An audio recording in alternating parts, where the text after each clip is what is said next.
सब लोग छोटी ईद पर ही स्टेटस लगाते हैं, ईद आ गई मेरा यार नहीं आया। और बड़ी ईद पर इसलिए नहीं लगाते कि कहीं शॉपर लेकर ही ना आ जाए गोल गोल बोटियां लेने। मास्टर जी प्ले क्लास में बच्चों को अंग्रेजी पढ़ाते हुए, देखो बच्चों ये एम है, एम से मदर बनता है यानी माँ, जैसे नूरे की माँ। अगले दिन हेडमास्टर जी ने बोर्ड पर डब्ल्यू लिखा और पूछा ये क्या है। एक बच्चा बोला, उस्ताद जी लगती तो नूरे दी माँ ये, पर पुट्ठी लमकी हुई है। घर वाले सुबह उठते ही काम पर लगा देते हैं, बंदा सो सो के थका होता है, थोड़ा आराम तो करने दिया करें। हाँ जी। माओ के लिए छुट्टियों की एहतियाती तदाबीर। पैनाडोल रोजाना 14 अगस्त तक।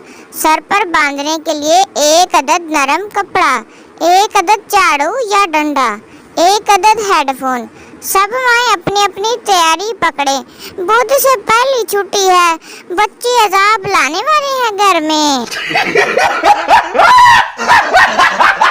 मुर्गे का कहना है कि सारा साल हम कुर्बान होते हैं, लेकिन कभी बकरे जितनी इज्जत नहीं मिली। सभी बकरे को प्रेफर करते हैं, सानू तो सौंदा ही नहीं कोई।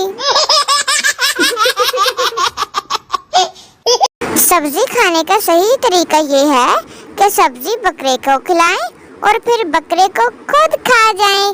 गोल गोल बोटियां, चांपे, मगज और इसके सिरी पाए। गर्मी पूरी कोशिश कर रही है कि हमारी शक्लें शिनाख्ती कार्ड से मिल जाएं। सारे कहते हैं आप तेरी तस्वीर से नहीं लगती। स्पेशल ऑफर लड़कियों के लिए, अंकल अमीन फूड पॉइंट, फ्रूट चाट, गोलगप्पे और दही भल्ले। अपने बच्चों को इम्तिहानात में अच्छे नंबरों के साथ पास करवाने के लिए अंकल अमीन जी के दही भल्ले खिलाएं। आदमी बीवी से, मेरा पेट बढ़ गया है, समझ नहीं आ रही इसका क्या हल करूं। बीवी, रोज सामने वाले पार्क के चक्कर लगाएं तो एक हफ्ते में आपका पेट अंदर हो जाएगा। ये सुनकर आदमी चक्कर लगाने गया, 10 मिनट बाद वापस आ गया। बीवी, इतनी जल्दी वापस आ गए? आदमी, क्या करूं, तीसरे चक्कर में ही बाइक का पेट्रोल खत्म हो गया। ओ पाजी, पैदल चक्कर लाने से जेड़े सामने तुसी चक्कर लांदे टेढ़े डबल हो जाना वा।